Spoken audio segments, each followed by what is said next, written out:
Hello. In this lecture, I am discussing with you the heteronuclear coupling in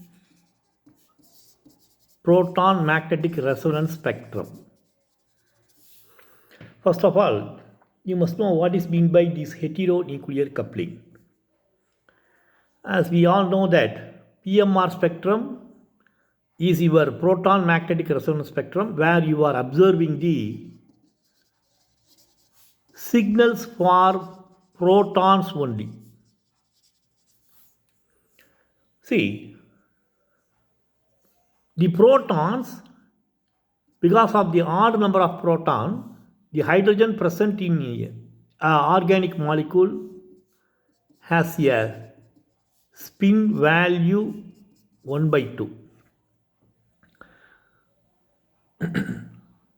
Because of that, if it has two spin orientations, the number of orientation is given by the formula 2i plus 1, 2 into 1 by 2 plus 1. So 1 plus 1 is equal to 2 orientations are possible for a hydrogen nuclei.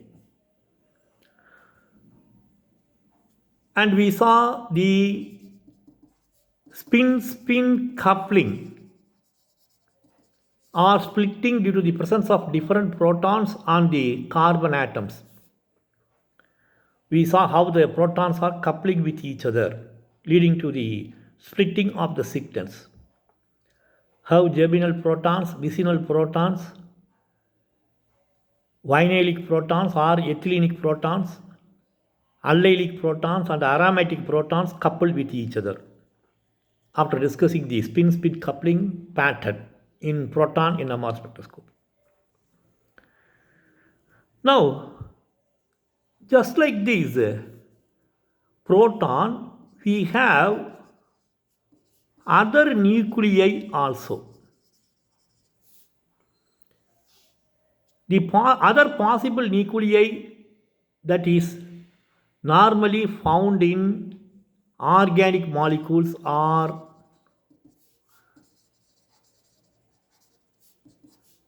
carbon 13. The protons are sitting over the carbons only. So, C13 nuclei is found. Of course, the isotopic abundance of C13 is 1.13%. That is, out of 100 atoms, the chance of finding a C13 is 1.13. Again, we will discuss it when we go for the discussion on C13 NMR spectroscopy. There I will explain it again clearly. So, the chance of getting a C13 H1 coupling is more. We have plenty of amino compounds, nitro compounds. So, N15, that is also a nuclei having spin value I is equal to half. For C13, spin value I is equal to half. Nitrogen nuclei 7, spin value I is equal to 1. Odd number of neutron, odd number of proton, both are present. Apart from that, you may have fluorine 19, P31. See, F19 has protons 9, neutrons 10. That is the isotope of F19. You can ask a question. If it is F18, we have 9 protons and 9 neutrons. The spin value I will be equal to 1. Why don't we have a F18 NMR spectroscopy? The F18 isotope is not available. The isotopic abundance is very, very less. Whereas F19 isotope is common. So the isotopic availability comes close to 30%, I remember. So F19 NMR spectrum is possible, and if you record the NMR spectrum for organofluoro compounds, then coupling between H1 and F19 is possible. That is also observed. And P31, very similar, number of protons is equal to 15 and neutrons is equal to 16. P31 isotope is commonly available and it has a spin value I is equal to half. So, if a proton is attached to a carbon, which is C13 in the organic molecule, if the proton is attached to a nitrogen, just like our amino groups,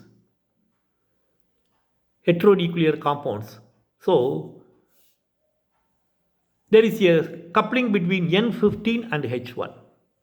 Similarly, with the organofluorine compounds, coupling between H1 and F19, trimethyl trifluoromethane or trifluoroethanol. Trifluoroethanol, this is a compound. Trifluoroethanol, commercially available. See, here the coupling between three fluorines and the three protons is observed just like the coupling of protons in ethyl alcohol. This is trifluoroethanol or ethanol. So coupling is similar to that of ethanol. So trifluoroethyl alcohol shows a similar coupling spin-spin pattern or coupling pattern, spin-spin coupling pattern. Because the F19 has a spin value I is equal to half. Only thing is, in the PMR spectrum, you will not get the signals for the fluorine. Because F19, it has a separate magnetic moment. It has a magnetic moment different from the mu value. Magnetic moment is different for F19. And because of this, if you record the NMR spectrum for the trifluoroethanol or any fluoro compound, then the fluorine signals will be upfield of TMS. You must know the meaning. What is meant by upfield of TMS? See, this is your scale. Here you have the reference compound, tetramethylsilane 0, we assume. Delta value is 0.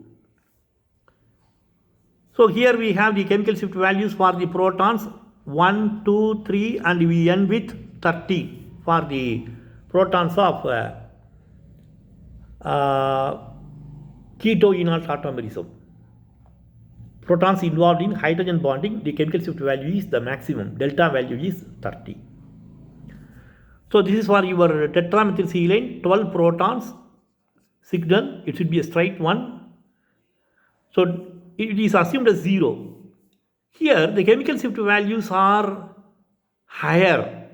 That means the protons are present in a de-shielded environment.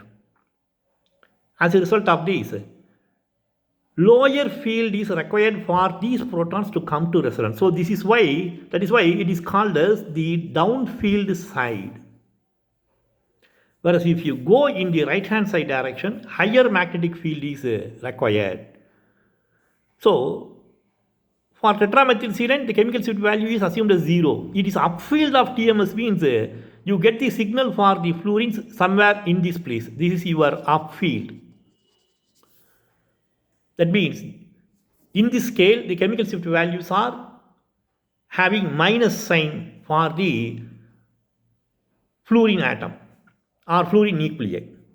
So this is your upfield, this is your downfield. We are focusing on this area only in the PMR spectrum. So as a result, the signal for the fluorine atom will not appear. Similar is the case for phosphorus also. The signal for the phosphorus will not appear in the PMR spectrum. But we will observe the spin-spin splitting or coupling pattern for the protons, even though these nuclei, namely F19, P31, are present. See, let us discuss about the coupling between protons and C13. C13 nuclei having a spin value I is equal to half, its isotopic abundance is 1.13%. So if you have a carbon framework like this, the chance of getting a C13 here is 1.13%. Out of 100 molecules, one molecule will have a C13 here. Out of 100 molecules, one molecule will have a C13 here. And the chance of finding two C13s together is still remote. So 1 by 100 into 1 by 100, 10,000. 1 in 10,000, around 10,000. Around 10,000 molecules will have two C13s together in this place as well as in this place. So because of this, the C13 H1 NMR, H1 coupling is observed, and it is appearing in the form of satellite peaks in proton NMR spectrum. See, suppose if you have a methyl group, you have a methylene group like this CH2. You have the signal, you are getting the signal in this place. Delta value is, suppose if it is a methylene proton attached to a carboxylic acid group or a electron or a olefin, then 2.3, let us assume 2.3 parts per million. Delta value is 2.3 parts per million. Suppose if you have a C13, then the coupling between C13 and the protons is also observed, and you are having a small signal like this. This is called as the satellite peak in the PMR spectrum. See, this is the small signal. So, the appearance of such satellite peaks is due to the coupling between C13 and H. This is the appearance of signal due to the coupling between C13 and the protons in the PMR spectrum, proton magnetic resonance spectrum. So, you will observe the coupling. Here you have one C13 and hydrogens, two hydrogens. So, this hydrogen signal is split into a triplet, small triplet. Sorry, a doublet. It will be split into a doublet. We have only one C13, only one carbon. So, it will be split into a doublet. And what about the C13 signal? As usual, it is off the scale. The chemical shift values are still downfield. It is in this direction with reference to tetramethylsilane. For fluorines, it is upfield. In this direction, the fluorine signals, P31 signals are appearing. For the C13, the signals are appearing in this direction, C13, downfield. The chemical shift value ranges from 0 to 250 parts per million. That is that we have to discuss in C13 NMR spectroscope. So this is about the coupling between C13 and H, heteronuclear coupling. Similarly, suppose if you have a NH2 group like this, nitrogen, the chance of getting a N15 isotope is also there, NH2, NH group. In the case of cyclic amides, heterocyclic compounds, pyrrole, piperidine. So in all these cases, there is a chance for you to get a NH compound, amides, lactams, cyclic lactams, cyclic amides. So in all these cases, you may have a NH group or NH2 group. See, N15, it has 7 protons and 7 neutrons. So the spin value I is equal to 1. Naturally, it will have 3 orientations. And a spin-spin splitting pattern is observed for hydrogen and nitrogen. But the nitrogen nuclei is a special nuclei among the hetero atoms. This nuclei has a quadrupole moment. The quadrupole moment value is higher for the nitrogen nuclei. As a result of this, see, this nitrogen nuclei offers the relaxation process very quickly. The relaxation process for the protons which are involved in the coupling with the N15 is very quick. As a result, the signal for the N15 is appearing as a broad one. We don't observe the spin-spin splitting pattern clearly when there is a coupling between N15 and a hydrogen. The signal is a broad one. The reason is N15 is a nuclei with a quadrupole moment. Because of this, the relaxation process is very fast for the protons attached to the N15. So the coupling is little bit relaxed. So you are getting a broad signal and not the fine signal. See, the reason for the higher rate of relaxation process is the nitrogen nuclei, because of the quadrupole moment, it offers the vectors for the easy release of energy of the excited protons. The protons in the excited state can easily lose their energy and they can come to the ground state. So the relaxation process is very quick. So this is the problem with N15. N15 nuclei, if it couples with a proton, then the signals are very broad one. And coming to the important aspect of this heteronuclear coupling, we have to discuss about the coupling of deuterium atoms. See, we all know that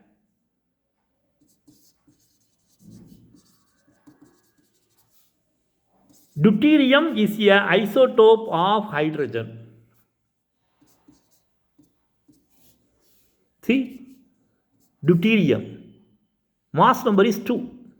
That means it has 1 proton, 1 neutron. Hydrogen has 1 proton only, 0 neutrons. That is why H plus ion is called as a proton, because it has a proton only, no electrons. That's why H plus is called as a proton. See, deuterium has 1 proton and 1 neutron. Nuclei has 1 proton, 1 neutron, odd number both. Then what about the spin value? Spin value I is equal to 1. If the spin value I is equal to 1, then number of orientation is 2I plus 1, that is equal to 3. So a deuterium nuclei will show 3 orientations in a magnetic field. Suppose if you consider the coupling between hydrogen and deuterium, for example, deuterated water D2O is used as a solvent in NMR work. Suppose if it is exchanging with ordinary water, if the proton is exchanged with ordinary water, then we will get 2HOD. See, here there is a possibility of hydrogen and deuterium coupling. Then what happens? The common atom is oxygen, so hydrogen deuterium coupling, just like our germinal coupling in alkanes or any organic compound. So hydrogen has a spin value I. It has only 1 orientation. It has only 1 orientation. So because of this, its spin value is off. It has 2 orientations. So the deuterium signal, hydrogen has 2 orientations. The deuterium signal will appear as a doublet. Because of the two orientations, deuterium goes to the excited state twice. See, these are the orientations. Aligning opposing orientations for the hydrogen. So deuterium sees hydrogen in this position and the same hydrogen in this position also. So twice the transition occurs. Deuterium signal appears as a doublet. See? What about the hydrogen? Deuterium has 3 orientations. What are the orientations? +1, 0, -1. These are the 3 orientations. As a result, the hydrogen will go to the excited state thrice So the signal for the hydrogen is split into a triplet of equal intensity. You get a triplet for the hydrogen that is coupling with a deuterium in a molecule of water, deuterated water. So it is how the hydrogen deuterium coupling is observed. See, it is also possible in organic molecules. You may have in a methylene envelope, you may have a deuterium atom. Deuterium is also a isotope having considerable isotopic abundance. So, in such a situation, this hydrogen, germinal coupling is observed. This hydrogen will see the deuterium in three orientations. So, the nuclear excitation will occur thrice. So, this will appear as a triplet of equal intensity, and this one will appear as a doublet of equal intensity. See, already we have discussed about the proton exchange in NMR spectroscopy. What is this proton exchange in NMR spectroscopy? See, when we record the NMR spectrum for ethyl alcohol, if the sample is pure, 100% pure, then we get the signals for the OH proton also. The OH proton appears as a triplet. This one appears as a triplet, whereas this one, methylene proton, each triplet is, because of this you will get a quartet, and each line is split into a doublet by this proton, so you will get a 8-line signal or a multiplet, octet or a multiplet for the methylene proton. This is for the 100% pure sample. If the sample is impure, if you add a drop of sulfuric acid, the sample becomes impure. As a result, the OH proton is exchanged with other molecules. So, the coupling between these protons and this proton is not observed, and you are getting the signals in this way. That is, you are getting a triplet, you are getting a quartet for this one, and no signal for the OH proton, because the OH protons are continuously or frequently exchanged with other OH groups of other molecules. So this is called as your chemical exchange or proton exchange. The same technique can also be used. Suppose if you want to identify a labile proton in the organic molecule. For example, let us consider methanol itself. Methanol has only one OH proton. Suppose if you want to consider which proton is labile, whether the OH proton is labile, then what we are doing is, it is deuterated, it is treated with deuterated water. If it is treated with deuterated water, then the proton exchange occurs. As a result, you get CH3O deuterium. Now, and you get HOD, the deuterium is exchanged. See,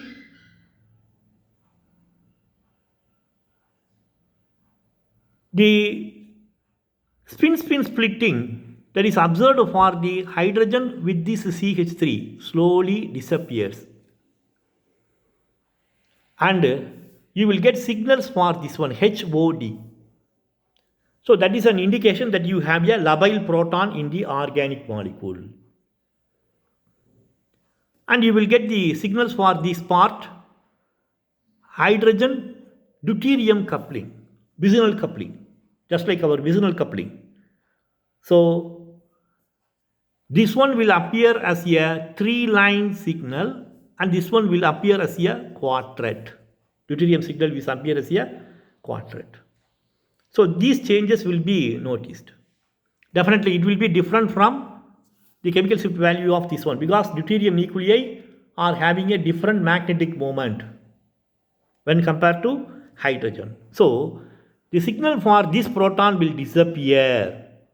You have to compare the spectrum of methanol with the spectrum of methanol that is recorded with the deuterated water. So it confirms that you have a labile proton. So this is one simple example. We have big organic molecules which are having so many labile protons. Suppose if you want to identify which one is the most labile proton or which proton can be easily removed from a group or from a methylene group, methylene envelope or a methylene position, then the best way is to carry out this deuterium exchange experiment. This experiment is called as deuterium exchange, just like your chemical exchange or proton exchange. See, this method is extended to identify the reactive methylene group. Suppose if you are working on steroids or any big molecule, isoprenes or any polycyclic system. See, suppose if the ring is fused, then you have so many methyl groups. This is a methylene group, this is a methylene group, this is a methylene group, this is a methylene group, this one is a methylene group, this one is a methylene group, this one is a methylene group. Now you want to identify which proton is labile or which carbon is having the acidic protons. Then simple, you carry out the experiment with the deuterated water, then the protons will be exchanged. See, suppose if the compound is an active methylene compound, for example, acetyl acetone, CH3CO, CH2, CO, CH3, acetoacetic ester. These are some of the examples of active methylene compounds. See, CH2X and CH2X. Both the X dash, both of them must be electron withdrawing groups. If you have such electron withdrawing groups, then the CH2 group is ready to lose a proton. The carbon ion will be stabilized by the electron withdrawing ability. Such a group is called as an active methylene compound. So if you want to identify such sites, then the reason for identifying such active methylene groups is you can do chemical reactions over that group. Carbon fragments can be attached. Chain length can be carried out. Chain elongation can be carried out from that spot. Functional groups can be introduced. So these are some of the advantages in organic synthesis. For that purpose only, we synthesize compounds with active methylene groups. We are designing reagents also based on these active methylene compounds. So now if you want to identify which one is the most acidic center, then you treat it with deuterated water. Let me give one example. We have a carbonyl group and a methylene group. You have two protons. Under basic conditions, you will have proton abstraction, H plus. Base will take away the proton. In such a case, you will have the carbon ion.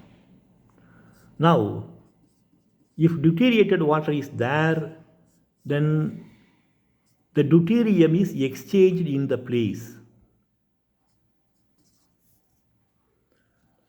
So, automatically, if you have any active methylene group, then if you add deuterated water and record the NMR spectrum, then you will observe the coupling between hydrogen and deuterium. So this will not stop with this alone. Again, this proton can also be thrown out. If this proton is thrown out, you will get a, see, if it is treated with deuterated water, again you will have another deuterium atom. So you will observe deuterium-deuterium coupling also. So because of the presence of an active methyl compound, in presence of a base, if you add deuterated water, the spectrum will show corresponding changes. The signals will change. You will observe the coupling between hydrogen and deuterium and deuterium and deuterium. So from that, it is possible for you to detect the presence of active methylene compounds. So this is about the heteronuclear coupling. See, we have seen how the atoms of fluorine, phosphorus, carbon, nitrogen, they coupled with hydrogen in proton NMR spectrum. If these atoms, namely fluorine, phosphorus, carbon, nitrogen, if they couple with the protons, and if you record the NMR spectrum, you will get signals for the coupling of these hetero atoms with the proton. So from that you are able to identify how the coupling occurs. See, H1 hydrogen has a spin value 1/2. So because of that it shows two orientations. What about the other nuclei? C13, it has a odd number of neutron. So the spin value I is equal to half, but the isotopic availability is 1.13%. We are observing the C13H1 coupling. And the signals are appearing in the form of a satellite peak like this. Here, this is a satellite peak, small peaks, adjacent to the regular peak, where you have a normal carbon, that is C12 carbon, and the coupling between protons and the neighboring protons is observed. So we get signals because of the presence of C13, which is available to the extent of 1.13%. Even such a small presence of C13 shows the coupling with the protons. Coming to the other nuclei, F19 has a spin value I is equal to half. It has odd number of protons, even number of neutrons. Mass number N is equal to 10, F19. So the spin value I is equal to half for fluorine atom, and the coupling between F19 and hydrogen is just like our hydrogen coupling. I have given one example. The coupling is observed for CF3CH2OH. Similar is the case for P31. In inorganic chemistry, you will study how the NMR spectrum for phosphoric acid H3PO4 is giving the information about the structure of the molecule. And coming to N15, the spin value I is equal to 1. You have odd number of proton and neutron both. So half plus half 1. But N15 is a nuclei with quadrupole moment. It is a nuclei with quadrupole moment. Because of this, the relaxation process is very quick. The time taken for the nuclei to stay in one place is less, T is less. As a result of this, the signal appears as a broad one. We have plenty of groups where nitrogen and hydrogen are found, amino groups, amides, imino groups, lactams. So, in all these cases, the NH coupling is observed. And you have another important case. This is a coupling between deuterium and hydrogen. See, deuterium is a nuclei, an isotope of hydrogen having one proton and one neutron. So it is common to find deuterium atoms also in the place of hydrogen, and we have plenty of isotopically labeled compounds. whenever we carry out the mechanism or investigation on the mechanism of a reaction, we use isotopic labeling studies. Deuterium is one of the important nuclei that is used in isotopic labeling studies. The presence of deuterium can be detected. It can be structurally studied, structurally investigated by spectral analysis also. NMR spectroscopy is highly helpful. How it is helpful? See, deuterium is a nuclei having one proton, one neutron, spin value I is equal to 1. So because of this, it has 2i plus 1 orientations. That is 3 orientations. What are the possible orientation states? Plus 1, 0, minus 1. These are the 3 orientation states. So, look at this one. Deuterium is exchanged with normal water. So, HD coupling is hydrogen deuterium coupling is observed in deuterated water. The signal for hydrogen will appear as a triplet with equal intensity because of the 3 spin orientations of deuterium. It undergoes excitation thrice equally, whereas hydrogen has the spin orientation of spin value I is equal to half. So number of orientations is 2. So these are the 2 orientations. So deuterium will see the hydrogen in 2 orientations. So deuterium signal appears as a doublet of equal intensity. See, we can use this deuterium exchange as a tool for the identification of active methylene compounds.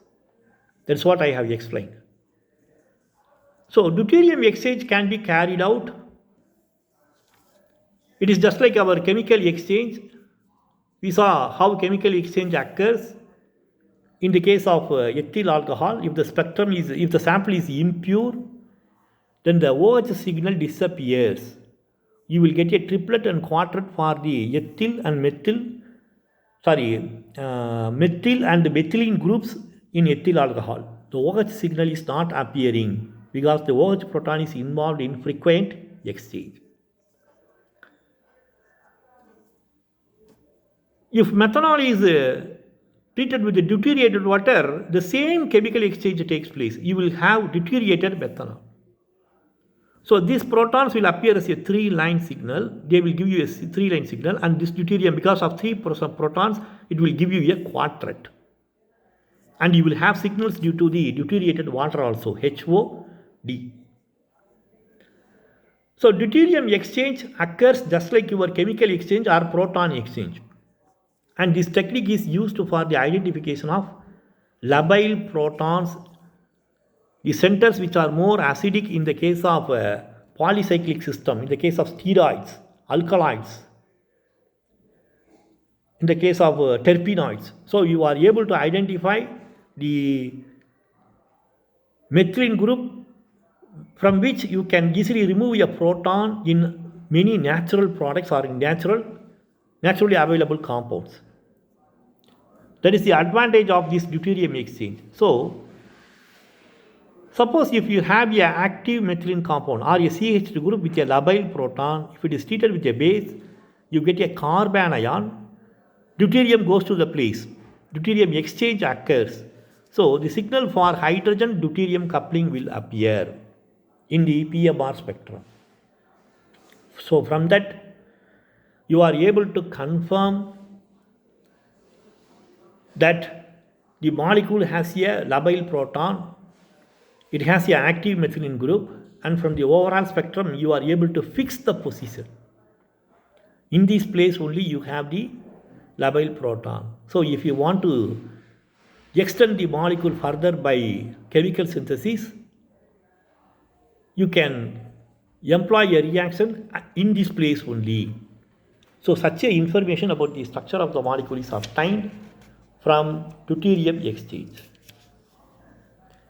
See, after discussing the coupling of protons with hetero atoms in NMR spectroscopy, Let us move to the next important aspect in PMR spectrum.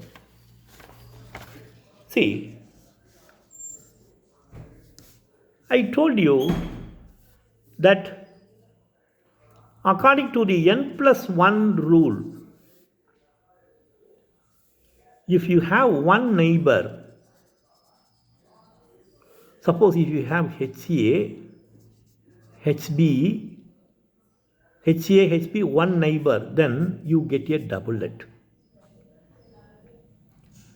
Suppose if you have two neighbors, you get a triplet for HA proton. The HA proton appears as a doublet for one HB.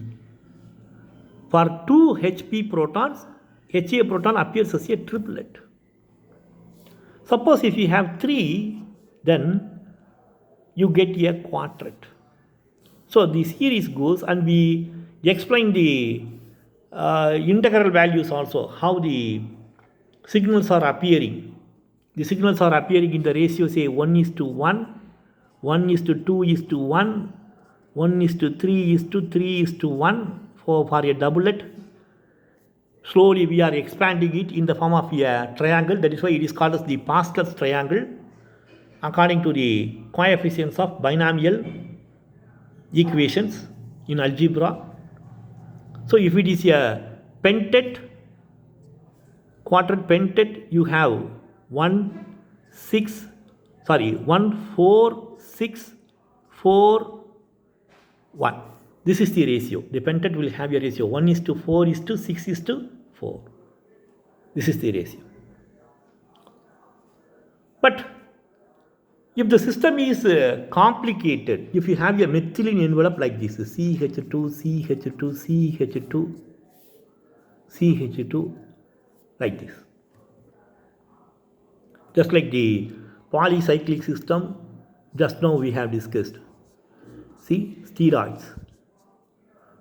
So they have very long methylene envelope. Now the question is, if the methylene envelope is very long, then whether is it possible to observe the splitting pattern, spin-spin splitting pattern clearly? That is a question.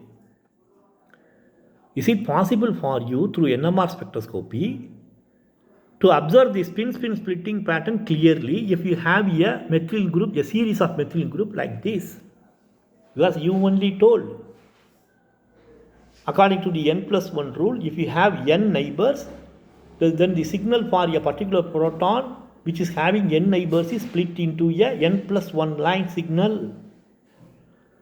Then if you have 6 neighbors, then a subset should be clearly observed. Octet, 6 lines, 8 lines, octet, 8 lines. If you have 7 neighbors, then a octet should be observed clearly.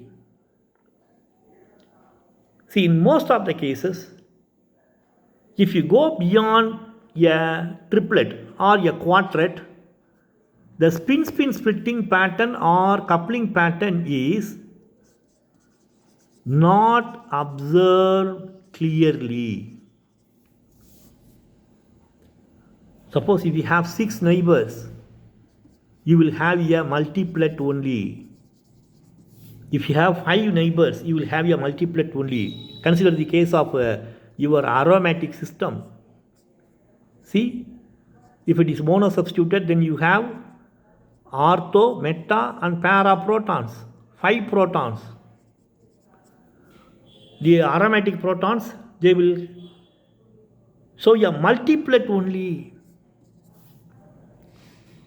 You will not observe the spin-spin splitting pattern clearly, or you cannot explain the spin-spin proton pattern clearly based on the signal.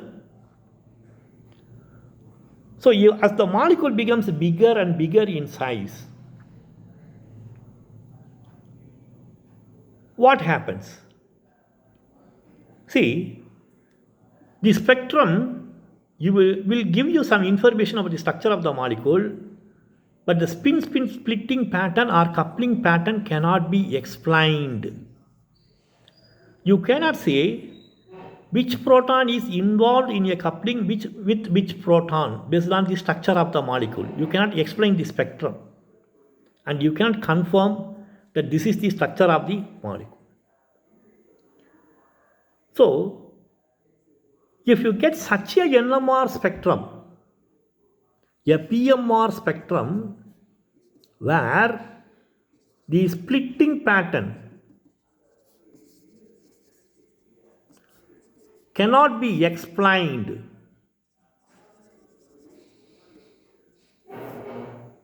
you cannot explain. So, or the spectrum is not explained in the spin splitting pattern or coupling pattern. Then what is the reason? See,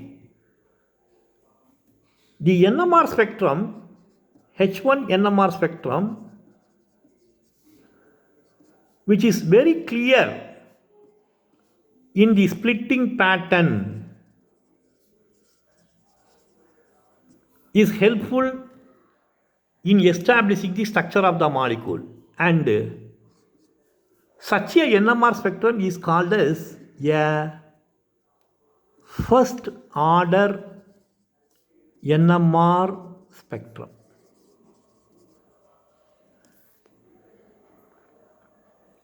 So you must know what is meant by a first order NMR spectrum.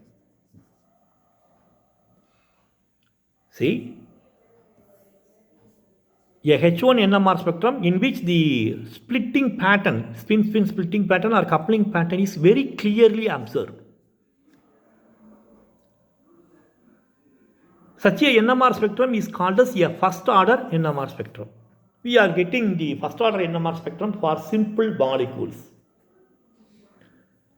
As the number of carbon atom increases by 4, 5, 6 or 7 or polycyclic systems, we don't get a first order NMR spectrum. That means you cannot explain the spin splitting pattern or coupling pattern based on the NMR spectrum, and you cannot establish the structure of the molecule. So such a first order spectrum is called as a non-first order NMR spectrum. So, what is the difference between a first order NMR spectrum and non-first order spectrum, non-first order NMR spectrum? See, we have discussed the spin splitting pattern or spin coupling pattern already, and we are discussing the appearance of NMR spectrum based on the spin coupling pattern only. You record the NMR spectrum for a organic molecule. In the NMR spectrum, if the spin splitting pattern cannot be clearly explained, and if the structural information cannot be obtained from the spectrum, then such a spectrum is called as a non-first order NMR spectrum. Whereas if the spin splitting pattern or coupling pattern is clearly explained based on the NMR spectrum, and if you are able to establish the structure, such a NMR spectrum is called as your first order NMR spectrum. See, we have come across so many examples. Cinnamic acid.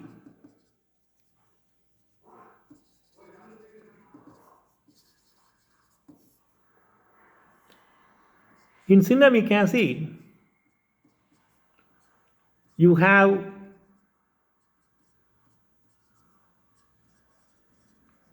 the protons, the alkene protons. They may be cis or trans, whatever may be the cis or trans isomerism. The two proton signals will appear. See, the two protons are in a totally different environment. This proton is attached to a carbon which is attached to a phenyl ring. This proton is attached to a carbon which is attached to a carboxyl group. So, we can call these protons as AX protons. I already told you the reasons for using the alphabets A and X. They are at each end of the English alphabets. That means the distance is wider. The environment in which the protons are present is also wider. So, the coupling is called as AX coupling. And the AX type of coupling shows you a spin-spin splitting pattern very clearly, and it is also observed in the NMR spectrum. And I told you that coupling is also possible between the protons which are present like this, a AB type of coupling, where the protons are slightly different in their environment. A AB type of protons, AB2 type of protons, AB3 type of protons. And we have seen a different case, that is AMX case, appearance of double doublet. The spin-spin splitting is clearly observed in the case of furfural, another example that we have discussed already. But look at this AB, AB2, AB3. See, if you record the NMR spectrum for these compounds in a 400 megahertz instruments, then the splitting is clearly observed. You are able to explain the spin-spin splitting or coupling pattern, and you are able to get the information about the structure of the molecule. And you will get a first order NMR spectrum. Under normal situations, if the protons of the type AX are involved in the coupling, then the NMR spectrum shows the first order signals. For AMX case also, you get the first order NMR spectrum because the protons are in different environment, whatever may be the magnetic field that is used. Whereas compounds of this type, if the protons are of the type AB, AB2, AB3, then a highly powerful NMR instrument shows the splitting pattern clearly. You get a first order spectrum. Whereas if you record the NMR spectrum with a low resolution NMR, that is 60 megahertz, or as the magnetic field decreases, say 400, 240 megahertz, and if you move to 100 megahertz, then the spectrum slowly moves from first order to non-first order spectrum. What is a non-first order spectrum? The non-first order spectrum is the spectrum where the spin-spin splitting pattern or coupling pattern cannot be clearly explained. So, we have to classify the NMR spectrum based on their appearance as first order and non-first order spectrum. The non-first order spectrum are useless because they don't give you any information about the structure of the molecule. In such a situation, how can you improve the NMR spectrum to get some information about the structure of the molecule, to confirm the structure of the molecule? So, if you want to confirm the structure of the molecule, or if you want to get some useful information about the structure of the molecule from the NMR spectrum, then you must convert the non-first order spectrum into a first order NMR spectrum. You must try to record the NMR spectrum in the first order where the spin-spin splitting pattern or coupling pattern is clearly observed. So, in the next class or in the next lecture, we will discuss what is a first order NMR spectrum and a non-first order NMR spectrum clearly, and we will see the methods by which a non-first order NMR spectrum can be converted into a first order NMR spectrum. So, don't miss the next lecture. I will explain what is a non-first order spectrum and a first order NMR spectrum and the methods by which you are able to record or you are able to get a first order NMR spectrum in which the spin-spin shifting pattern or coupling pattern is clearly observed for the organic molecules. Let us meet in the next lecture.